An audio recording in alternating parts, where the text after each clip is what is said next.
I'd like to hear from you with your experience as far as working for FEMA and the government and what actions they may be taking at this stage in their process.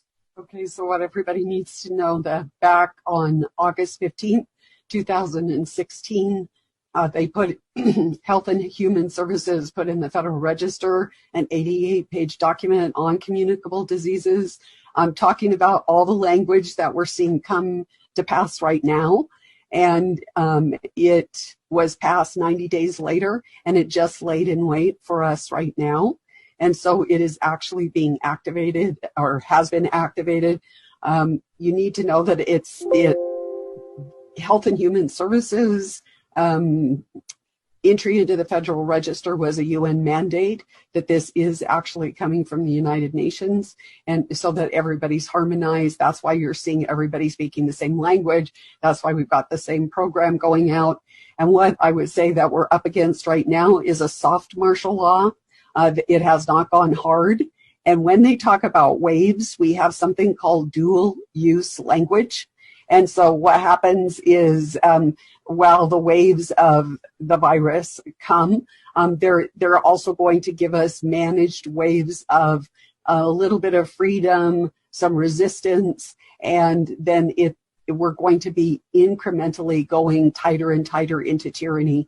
And so I agree with much of the other panelists where the buck stops with me as far as, resisting. I think people really need to understand what the deeper significance of what they're talking about. When they're talking about testing for COVID, it is actually a blood harvesting, and it's going into the quantum supercomputers. They are running post-crime and pre-crime, as well as, this came out about 2 weeks ago. They said, well, we got the blood anyway, so we are going to go deep into your family history.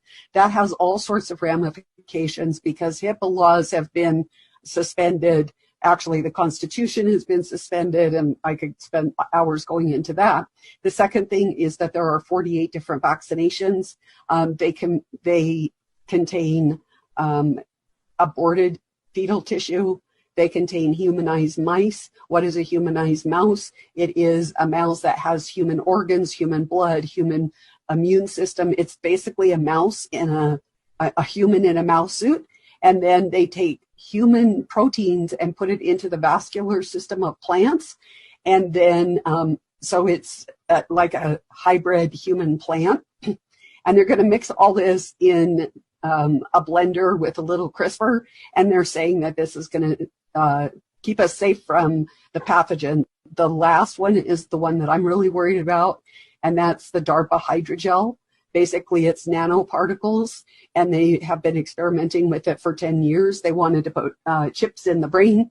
They didn't want to have to do surgery, so they came up with this nano hydrogel.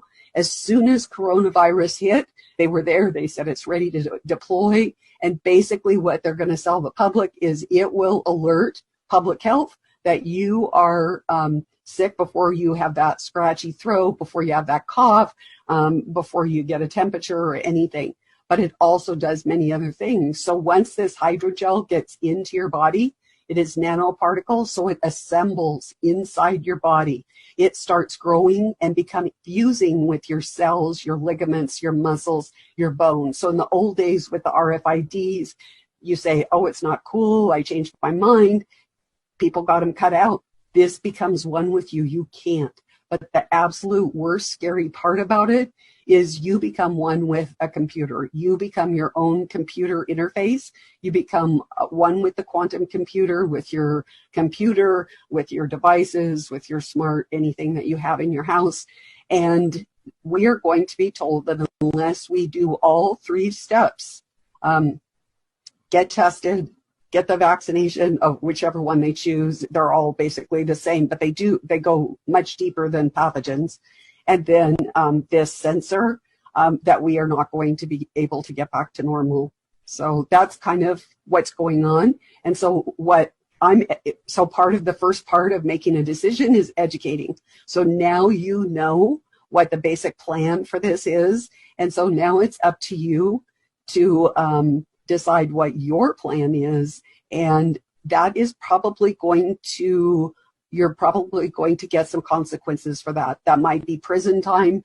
It might be being secluded in your home. You may not be able to go to the grocery store. You need to think about, okay, so what am I going to do? How am I going to negotiate that? I'm going to have a garden, so I don't have to go to the grocery store. I grow my own medicine, so I don't have to go to the pharmacy, and I get skilled in, taking care of my own health care and various other things.